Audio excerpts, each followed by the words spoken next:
ஒரு அடர்ந்த காட்டில் ஒரு கம்பீரமான சிங்கம் வாழ்ந்து வந்தது. இளமையிலேயே அந்த காட்டிற்கு ராஜாவாகும் பொறுப்பு அதற்கு வந்து சேர்ந்தது. காட்டின் ஒட்டுமொத்த பாதுகாப்பும் மற்ற விலங்குகளின் நலனும் தன் தலையில்தான் இருக்கிறது என்பதை அந்த சிங்கம் ஆழமாக உணர்ந்திருந்தது. அந்த சிங்கம் மிகவும் பொறுப்புள்ள ராஜாவாக திகழ்ந்தது. தினமும் எல்லைகளை கண்காணிப்பது, இளம் விலங்குகளுக்கு வேட்டையாட கற்றுக் கொடுப்பது, காட்டின் வளத்தை பாதுகாக்க திட்டம் தீட்டுவது, இப்படியே ஒவ்வொரு நாளும் ஓடிக்கொண்டிருந்தது. மற்ற விலங்குகள் மழையில் நனைந்து விளையாடும்போது இது மழையினால் வரும் ஆபத்துகளை பற்றி யோசித்துக் கொண்டிருக்கும். மற்ற சிங்கங்கள் நிலவொளியில் கர்ஜித்து மகிழும்போது இது அடுத்த நாள் வேட்டைக்கான வியூகங்களை வகுத்துக் கொண்டிருக்கும். இப்போது உழைப்போம், பிறகு சந்தோஷமாக இருக்கலாம் என்பதே அதன் தாரக மந்திரமாக இருந்தது.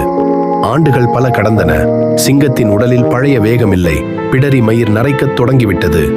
ஒரு நாள் ஆற்றோரம் ஒரு முதிய ஆமை மிக மெதுவாக நகர்ந்து சென்று ஒரு பழத்தை சுவைப்பதைக் கண்டது.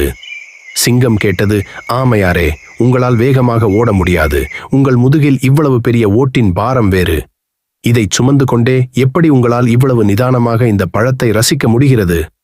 எனக்கு பொறுப்புகள் அதிகம். என்னால் ஒரு நிமிடம் கூட இப்படி அமர முடிவதில்லையே.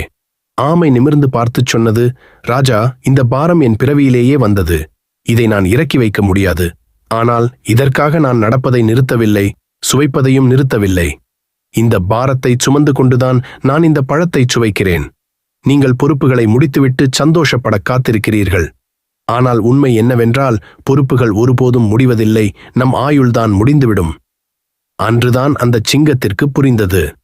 அது காட்டை பாதுகாத்தது உண்மைதான், ஆனால் அந்த காட்டின் அழகை அது ஒரு நாளும் ரசித்ததில்லை.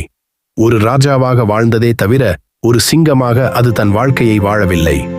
ஒரு கட்டத்திற்கு மேல் திரும்பி பார்த்தபோது அதன் கணக்கில் வேலைகள் மட்டுமே இருந்தன. வாழ்ந்த நினைவுகள் மிக குறைவாகவே இருந்தன. நண்பர்களே, இந்த சிங்கத்தின் கதை நமக்கு சொல்லும் பாடம் ஒன்றுதான். வயதாக ஆக பொறுப்புகள் வந்து கொண்டேதான் இருக்கும். படிப்பு, வேலை, குடும்பம், பிள்ளைகள் எனச் சுமைகள் மாறலாம், ஆனால் குறையாது. அந்த சுமைகளை இறக்கி வைத்துவிட்டுத்தான் சந்தோஷமாக இருக்க வேண்டும் என்று காத்திருந்தால் இறுதியில் நம் கையில் வெறும் முதுமை மட்டுமே எஞ்சியிருக்கும். பொறுப்புகளை சுமந்து கொண்டே உங்களுக்கான சின்ன சின்ன சந்தோஷங்களை நீங்களே உருவாக்கிக் கொள்ளுங்கள். உங்களுக்காக வாழ மறக்காதீர்கள். இந்த கதை உங்களுக்கு பிடித்திருந்தால் லைக் செய்யுங்கள். உங்கள் கருத்துக்களை கமெண்ட் பகுதியில் பகிருங்கள்.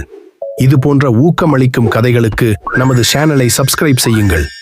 வாழ்க்கை வாழ்வதற்குத்தான், வெறும் கடமைகளை செய்வதற்கு மட்டுமல்ல.